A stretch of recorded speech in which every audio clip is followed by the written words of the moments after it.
This is Brian Holstrom, and I'm presenting a historiography of the Ottoman Empire because evolving historical approaches to Ottoman rule exemplify the major historical trends we've learned about in this course.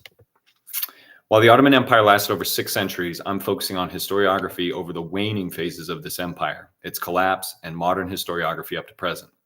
There are major shifts in historiography of the empire before religions in World War I, through the breakup of the empire, and the impact of modern socio-cultural turns and globalization. A quick background on the Ottoman Empire to provide context for historiography. Ottoman territories were unified by Turkic migrations and the conquests of sultans like Mehmed the Conqueror through the Middle East and, of course, modern-day Turkey. Mehmed used cannons and, for the first time in Europe, to capture Constantinople, rename it Istanbul, and begin several centuries of expansion over territories depicted on the map. This empire was massive and highly diverse, amalgamating Byzantine, Arab, Persian, Turkic peoples, as well as numerous other ethnic minorities. The ruling class was Sunni Islam, but the empire was typically religiously tolerant relative to European standards.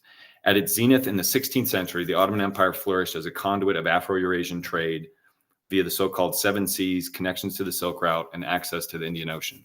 By the 19th century, however, global trade patterns were shifting, and a declining Ottoman Empire was eclipsed by Western industrial powers. The empire became vulnerable to ethnic nationalism and demands for reform.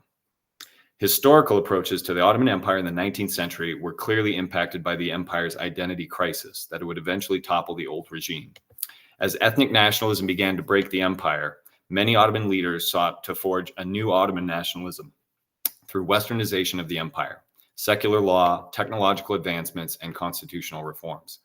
Inspired by the French Revolution, in European intellectual movements and nationalism, Ottoman historians moved to westernized scholarship, and the result was a professionalization of historiography similar to movements in Europe, exemplified by Leopold von Ranke.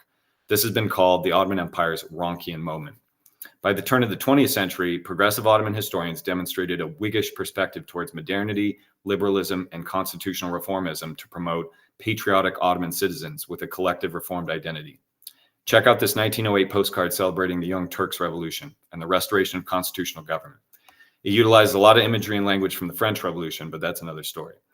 Examples of this historiographic vein, the so-called Rankian moment, include works by Namak Kemal and Mahmud Murad. I'll continue to offer italicized examples of historiographic movements as we go. World War I resulted in the defeat and fragmentation of the Ottoman Empire. There would still be a Turkic nation, but the Middle East was carved into mandated colonies of Britain and France and several other new independent nations. The breakdown of imperial structures clearly impacted the historiography of the Ottoman Empire and facilitated emergent social and cultural histories coinciding with the cultural and social turns.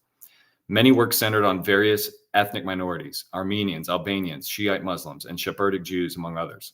Historical scholarship also focused on urban social history, and specialized cultural histories include perspectives on Ottoman merchant culture and women. Responding to globalization, historians began revisiting the multicultural nature of the earlier periods of the Ottoman Empire. World historians, impacted by globalization and the transnational turn, increasingly focused on Ottoman imperial expansion and the interconnection of diverse subjects that were impacted by Ottoman hegemony. The Ottoman Empire has been effectively compared to Qing Dynasty China, Safavid Persia, and Mughal India, among other empires in global history, in what historians like Alan McHale consider an imperial turn in historiography. Persistent geopolitical issues in the Middle East continue to drive a resurgence in scholarship on successful Ottoman imperialism. Finally, 21st century environmentalism and the animal turn impacted the historiography of the Ottoman Empire. Examples of these lenses include McHale's Nature and Empire in Ottoman Egypt and The Animal in Ottoman Egypt, which centered the role of livestock, dogs, and other large animals in Ottoman society. To conclude, 19th century historiography of the Ottoman Empire demonstrates a Rankian moment, paralleling westernization and emergent Ottoman nationalism with the professionalization of the field as a social science.